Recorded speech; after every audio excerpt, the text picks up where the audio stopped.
Hola, somos el grupo Aploxon. Nosotros somos Carlos Ponce, Francisco Javier Moral, Sergio Samper, Carlos Vidal, Josep Chulvi y Diego Juan. Y vamos a realizar el videoproyecto de la capa de aplicación. En el videoproyecto vamos a realizar las aplicaciones básicas de configuración, las aplicaciones extendidas y el control de seguridad. Todo ello de la capa de aplicación. ¿Qué es la capa de aplicación?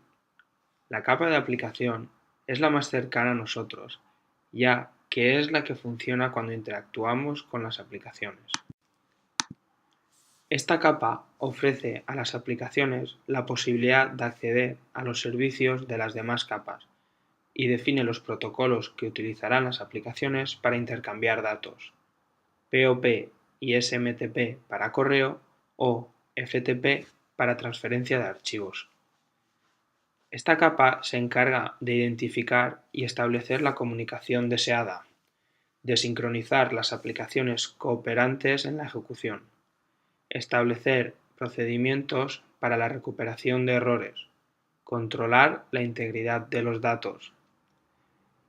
La capa de aplicación es esencial para la comunicación de red, porque es la que determina si existen suficientes recursos para la comunicación entre sistemas. La mayoría de las aplicaciones operan en un entorno de red y se clasifican como aplicaciones cliente-servidor, tales como los navegadores web o el email. En estas aplicaciones, el lado del cliente se encuentra en el ordenador local, que es el que solicita los servicios.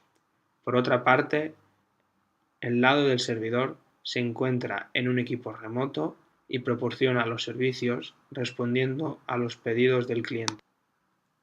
El protocolo DHCP permite que las asignaciones de direcciones IP se realicen de forma dinámica, y así la información sobre parámetros de configuración de la red, incluida la dirección IP, se mantiene de forma centralizada en el servidor DHCP, transmitiéndose al equipo cuando se incorpora a la red.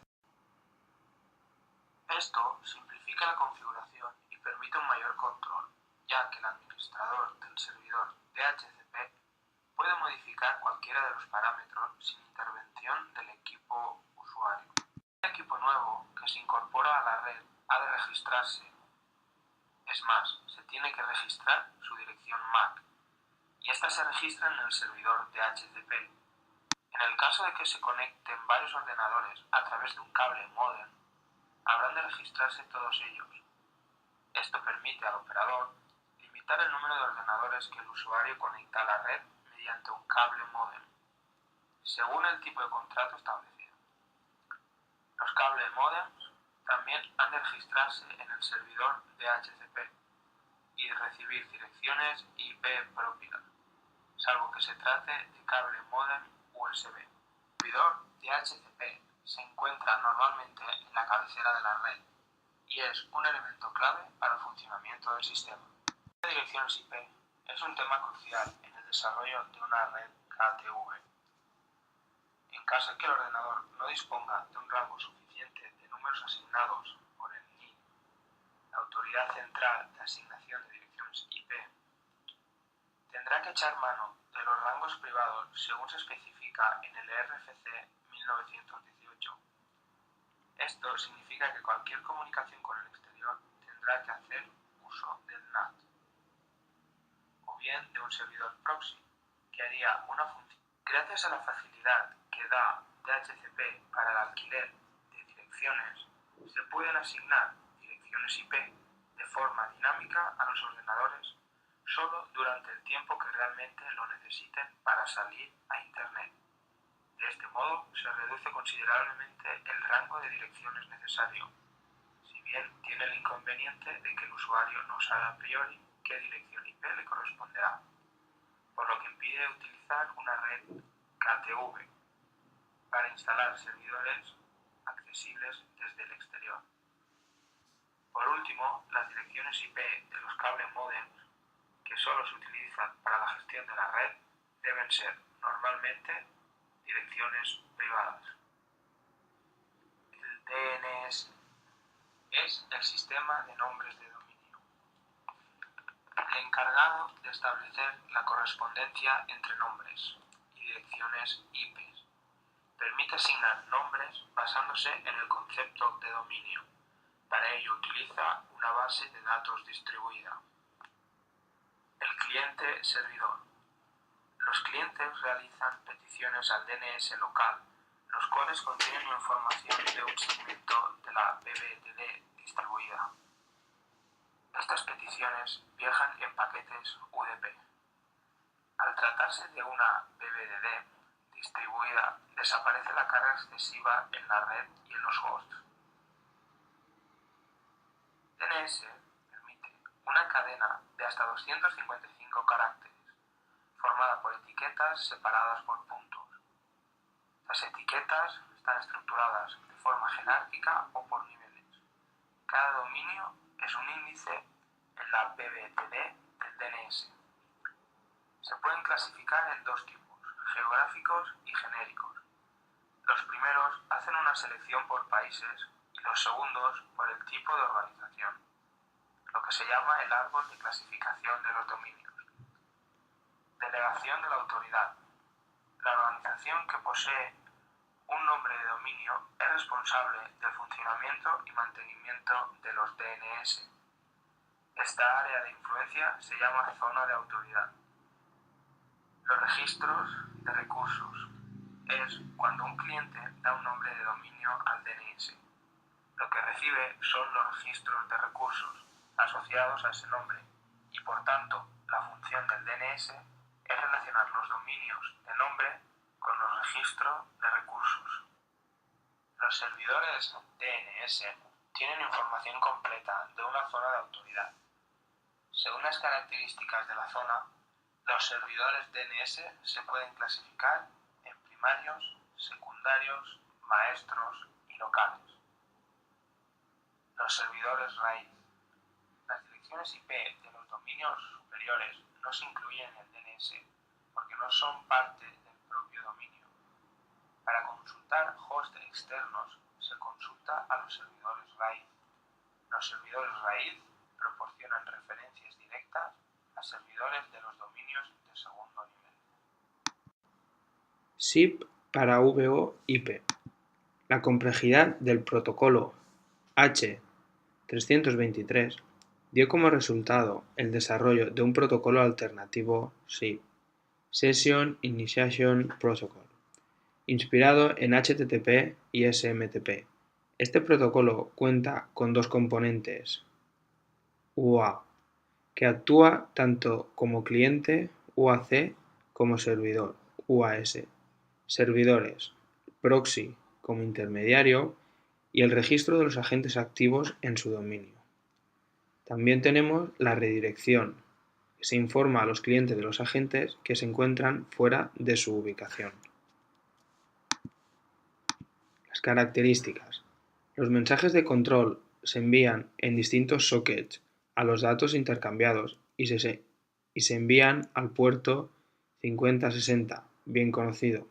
El puerto de los datos se elige al iniciar sesión. Todos los mensajes requieren confirmación, por lo que pueden ser enviados sobre TCP o UDP. Al realizarse la conexión, se negocian las capacidades. El register SIP. Al arrancar una aplicación SIP, se envía un mensaje register al registrador competente en ese dominio, que apunta su presencia. Tiene una hora de tiempo de vida. O sea, se realiza una función similar también con el DNS y el proxy SIP consulta el registrador. El proxy SIP actúa como intermediario en la comunicación entre agentes SIP. Se limita al proceso de conexión. Una vez establecida, los agentes intercambian directamente. También permite formar la autentificación de los usuarios y restringir el uso de los servicios. En la imagen se muestra la llamada SIP mediante proxy register.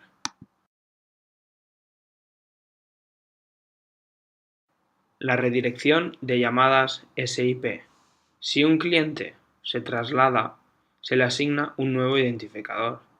Si se quiere seguir recibiendo en el URI anterior, hay que indicar al servidor de redirección el traslado al nuevo identificador.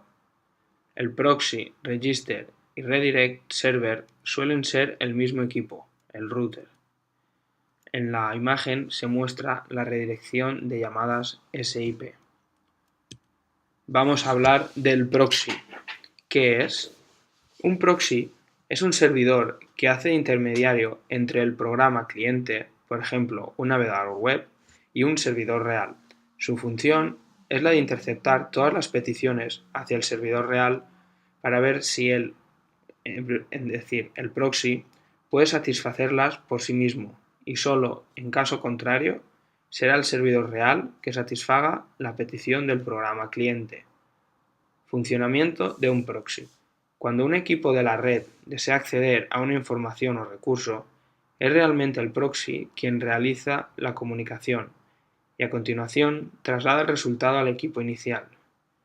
En unos casos, esto se hace así porque no es posible la comunicación directa, y en otros casos porque el proxy añade una funcionalidad adicional, como puede ser la de mantener los resultados obtenidos, por ejemplo, una página web, en una caché que permita acelerar sucesivas consultas coincidentes, consiguiendo así una mejora del rendimiento y evitando saturaciones cuando se realizan muchas consultas en poco tiempo. Tipos de proxy. Está el proxy NAT. Es una técnica mediante la cual las direcciones fuente y/o destino de los paquetes IP son reescritas, sustituidas por otras. De ahí el enmascaramiento. Servidores proxy. Un servidor proxy es un servicio de red visible que recibe de los clientes peticiones de conexión. El cliente se conecta de forma explícita al servidor proxy, que le proporciona la conexión al destino deseado. Proxy de web. Se trata de un proxy para una aplicación específica, el acceso a la web. Aparte de la utilidad general de un proxy, proporciona una caché. El caché es una memoria especialmente rápida, unas 5 veces la memoria RAM, para las páginas web y los contenidos descargados, que es compartida por todos los equipos de la red, con la consiguiente mejora en los equipos de acceso para consultas coincidentes. El VPN. El VPN es una tecnología de red que permite una extensión de la red local sobre una red pública o no controlada, como por ejemplo Internet. Los requisitos para implementar el VPN. Políticas de seguridad. Codificación de datos. Los datos que se van a transmitir a través de la red pública deben ser previamente encriptados, para que no puedan ser leídos por clientes no autorizados a la red. Requerimiento de aplicaciones en tiempo real. Compartir datos, aplicaciones y recursos. Servidor de acceso y autentificación. Identificación de usuarios. Debe ser capaz de verificar la identidad de los usuarios y restringir el acceso a la VPN a aquellos usuarios que no estén autorizados. Administración de direcciones IP. La VPN debe establecer una dirección del cliente en la red privada y debe cerciorarse que las direcciones privadas se conserven así. Soporte a protocolos múltiples. Tipos de VPN. VPN de acceso remoto.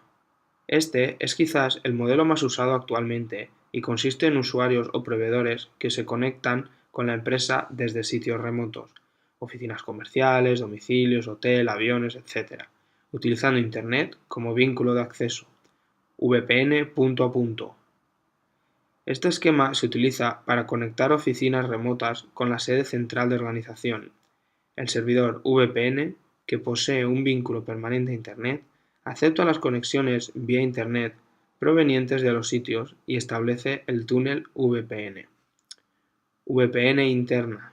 Este esquema es el menos difundido, pero uno de los más poderosos para utilizar dentro de la empresa.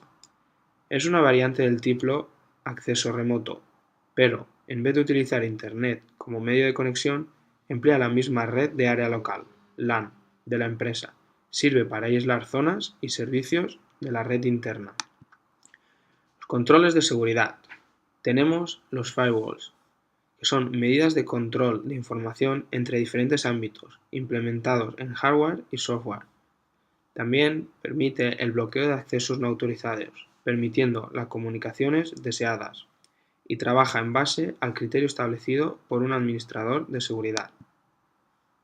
También podemos decir que está implementado en el propio router de salida, a través de un servidor con una aplicación firewall y haciendo uso de un dispositivo diseñado para tal.